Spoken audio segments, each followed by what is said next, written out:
بسم اللہ الرحمن الرحیم۔ السلام علیکم۔ ذوالحج 23 ہجری کے آخری ایام میں سیدنا حضرت عمر فاروق رضی اللہ عنہ نماز فجر کے لیے نکلے۔ آپ کا معمول تھا کہ جب تک مقتدیوں کی صفیں بالکل سیدھی نہ ہو جاتی تکبیر تحریمہ نہیں کہتے تھے۔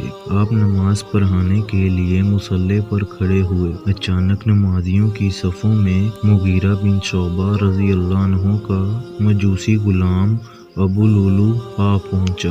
اس کے ہاتھ میں ایک خنجر تھا جس کے دونوں طرف دھار تھی۔ وہ نمازیوں کے بیچ سے نکلتا ہوا سیدھا امیر المومنین کے پاس پہنچا اور خنجر کے تابڑتوڑ وار کرنے لگا۔ اس نے امیر المومنین رضی اللہ عنہ پر 6 وار کیے اور ایک وار آپ کے زیر ناف کیا۔ یہی وہ کاری ضرب تھی جس سے آپ جانبر نہ ہو سکے اور اللہ کو پیارے ہو گئے۔ آپ کے پیچھے کلیب بن ابو الکبیر رضی اللہ عنہ نماز پڑھ رہے تھے۔ ابو لولو نے انہیں بھی خنجر مار دیا۔ اس طرح ان کا بھی انتقال ہو گیا۔ امیر المومنین رضی اللہ عنہ کو خنجر کا زہر لگا تو آپ گر پڑے۔ اس حالت میں دریافت فرمایا، کیا مقتدیوں میں عبد الرحمن بن عوف رضی اللہ عنہ موجود ہیں؟ پھر آپ نے عبد الرحمن بن عوف رضی اللہ عنہ کو آگے بڑھا دیا تاکہ وہ نماز پڑھائیں۔ حضرت عبد الرحمن رضی اللہ عنہ نے لوگوں کو نماز پڑھائی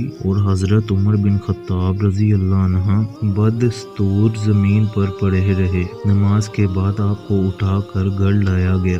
آپ نے حضرت عبد الرحمن بن عوف رضی اللہ عنہ کو بلایا اور فرمایا، میں آپ کو ایک ذمہ داری دینا چاہتا ہوں۔ حضرت عبد الرحمن بن عوف نے کہا، میں آپ کو اللہ کی قسم دے کر پوچھتا ہوں کہ آپ مجھے خلافت قبول کرنے کا مشورہ تو نہیں دیں گے؟ امیر المومنین رضی اللہ عنہ نے فرمایا، اللہ کی قسم نہیں۔ حضرت عبد الرحمن بن عوف رضی اللہ عنہ نے عرض کیا، اللہ کی قسم، پھر تو میں خلافت کے معاملات میں کبھی نہیں الجھوں گا۔ حضرت عمر رضی اللہ عنہ نے فرمایا، بس اب اس معاملے میں چپ رہو، کسی سے کوئی بات نہ کہو یہاں تک کہ میں ان لوگوں کو خلافت پیش کروں جن نے نبی کریم صلی اللہ علیہ وسلم آخری دم تک راضی تھے۔ میرے پاس حضرت علی، عثمان اور سعید بن ابی وقاص رضی اللہ عنہ کو لے آؤ اور حضرت طلحہ رضی اللہ عنہ کا بھی انتظار کرو۔ اگر وہ بھی تشریف لے آتے ہیں تو ٹھیک ہے، ورنہ تم لوگ انہی میں سے کسی ایک کو خلافت کے لیے نامزد کر لو۔ ان تینوں حضرات رضی اللہ عنہم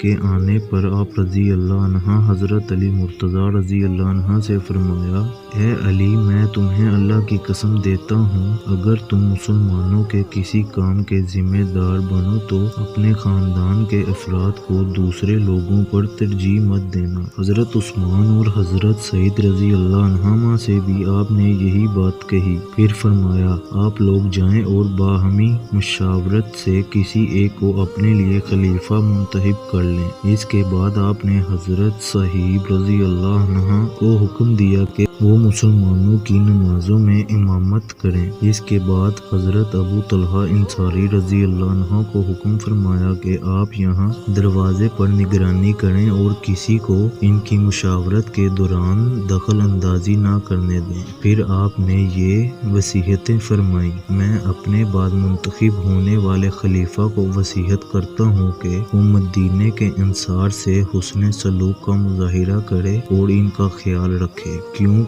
انہوں نے اللہ تعالیٰ اور اس کے رسول صلی اللہ علیہ وسلم کے لیے بے انتہا قربانیاں دی ہیں اور ایمان و آخرت ہی کو جائے پناہ رکھا۔ میری وصیت ہے کہ انصار کے اچھے افراد کے ساتھ اچھا برتاؤ کیا جائے اور ان کے برے افراد کی غلطیوں کی پردہ پوشی کریں۔ میں اپنے بعد منتخب ہونے والے خلیفہ کو وصیت کرتا ہوں کہ وہ اہل عرب کا خیال رکھے، کیونکہ دراصل عرب ہی اسلام کی بنیاد ہے۔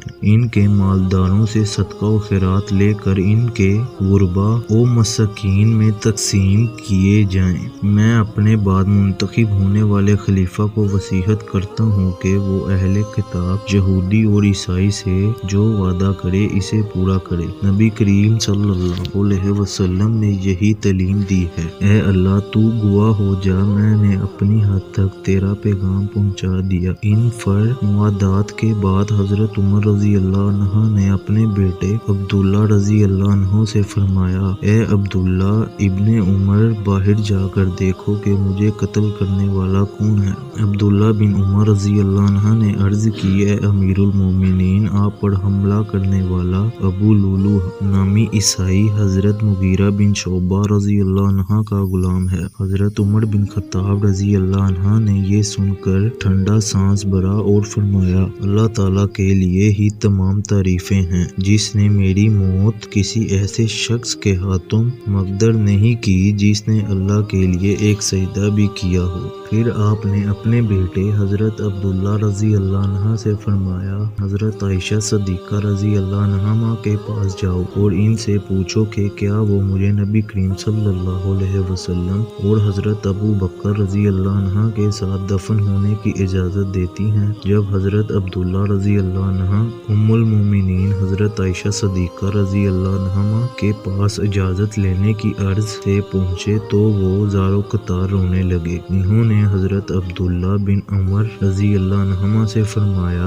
کہ میری خواہش تھی کہ میں نبی کریم صلی اللہ علیہ وسلم اور اپنے والد ابو بکر رضی اللہ عنہ کی قبر کے پاس دفن کی جاؤں، مگر آج میں امیر المومنین رضی اللہ عنہ کو اپنے آپ پر ترجیح دوں گی۔ چنانچہ ان کی اجازت کے بعد حضرت عمر رضی اللہ عنہ کو نبی کریم صلی اللہ علیہ وسلم اور حضرت ابو بکر صدیق رضی اللہ عنہ کے پہلو میں دفن کیا گیا۔